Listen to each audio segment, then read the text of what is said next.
We are in the second year already of the pandemic, and of course we were getting somehow used to online meetings, online executive board meetings, e-learnings, and the entire world went from face-to-face encounters more to a virtual meetings encounters. So a good question, how we should behave in these virtual meeting rooms that we are already getting very much used, because we are using a lot of different softwares all around the world.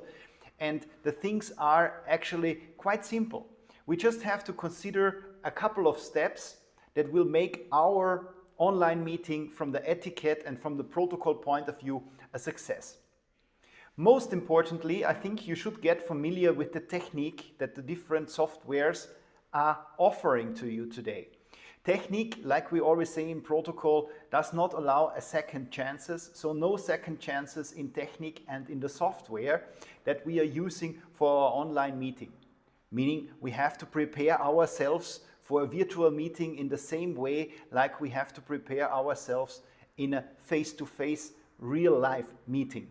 We must not allow any failure in the technique, in the software, in the sound, in the pictures, and so on. So make sure your cell phone, your laptop is properly charged, your microphone is working properly, and you are familiar with the technical issues that may appear.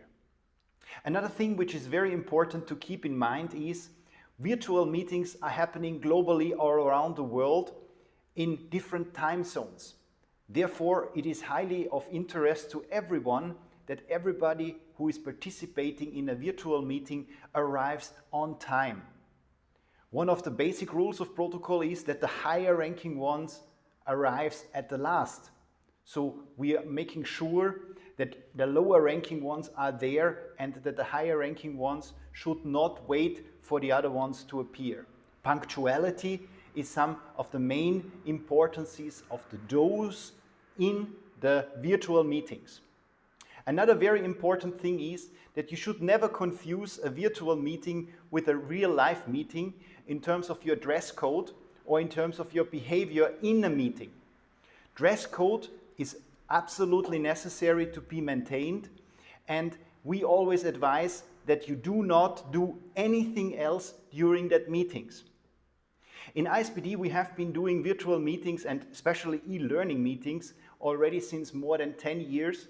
And we have experienced a variety of strange encounters in virtual meetings, especially in the live things, when people are doing all kinds of things during online meetings. We always encourage you to actually really switch on your camera. Switch on your camera means it facilitates the dialogue, it facilitates the communication, it creates a better kind of communication and exchange of information, and actually it provides everybody with a vision of how you are engaged in the meeting. Nobody would like to speak to just a stand picture, or nobody would like to speak to just a black screen. Everybody would like to speak to someone who is visualizing themselves. Another very important point is that you should not eat, drink, or do anything else during that online meeting. You are participating in an online meeting and you are not watching television or do whatever you would like to do. It is a deceiving situation that you are practically from home, but in the virtual meeting you have to consider that you are participating professionally, and therefore specific professional rules are to be applied. Mute yourself and unmute yourself when you are speaking. Mute yourself when you are not speaking. The other thing is the background. Take care of the background, especially when you are participating in the meeting from a home office and so on. Think always in the don'ts that you should not do something which you would not do in a real meeting as well, because the virtual meetings are today all recorded.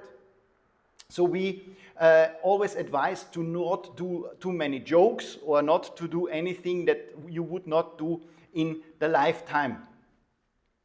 I think we should consider real life meetings like real life encounters.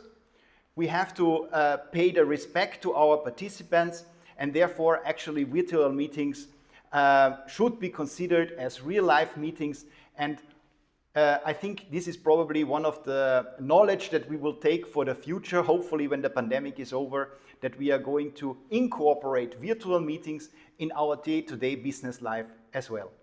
Thank you very much for your attention. I wish you all the best, and I hope to see you either virtually or in face-to-face meetings.